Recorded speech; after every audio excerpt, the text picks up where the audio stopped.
Hello YouTube, how are we all doing? Right, so today I've decided to do a video on the removal of the rear bumper of the MK1 Audi TT.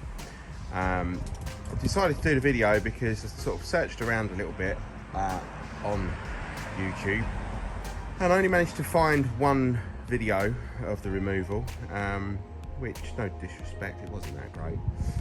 So I'm going to do you a little video now on how to remove the rear bumper from a MK1 Audi TT. So the first thing you need to do is jack it up, get it on axle stands and remove the rear wheels. So here we go, let me get that one done. Okay, so now you've got it jacked up in the air and you've got your wheels off, nice and safe on the axle stands. Inside the wheel arch you have 12 Torx screws. They're T20 Torx. And they go right the way round and over there, right the way up inside the arch. So you need to get those removed, and then once those are removed you can get the rear arch liner out. So we've got to do that for both sides. So let's get that done. Alright, so once we've got the 12 Torx screws out from the arch liner, you can remove the arch liner. But you don't necessarily need to if you can peel it back, as I have, because what we're actually after getting, if I'm getting inside here, is up at the top, up there, those two 10mm bolts. They're based on the bracket for the back bumper, which hold it on sort of just underneath the back light really, or just beyond that into the back wing. So those have got to come out, same both sides, and then once they're out, the next bit I'll come and show you. Okay, so now we've got those two 10mm bolts out from the brackets up there. You need to open up the boot, and then at the back what you'll need to do is the trim pieces need to be popped off. Now I've already popped these off because it was easier to do it before filming.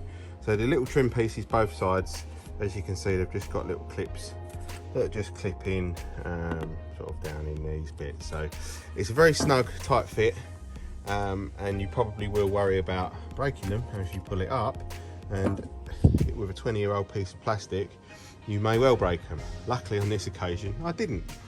But anyway, once they're off, what you're now faced with is some more T20 Torx screws. There's 2 each side on a US bumper. Now I'm not sure if there's any more on a UK or European spec rear bumper, but in this case I've only got 4, so I'm going to go ahead and take those out. Okay, so now those 4 bolts across the back there are out. The rear bumper itself is now loose across the top. Still quite a snug fit around the rest of it, but that's just because it's pushed in. So the next thing to do, which again is a little bit awkward to do whilst holding the camera as well, but you need to get hold of the rear bumper here and just pull it out. So there you go, that then pops out, and as you can see it's coming out around the light. So, and then it's just a case of just easing it off all the way round from there. So I'm going to pop this other side as well. Just get in there. So that's now popped out around the light, and then again up at the top here. A little bit of gentle persuasion, and here we should have a free bumper. I believe there may be one other screw underneath. Let me just check that and come back to you. It's been a little while since I took it off, so I might have forgotten that one. 2 secs. Yeah, that was a deliberate mistake there. So on the bottom of your rear valance, you do have 2 T20 fixings, which do hold on to, it's a metal bit basically that they're screwed into.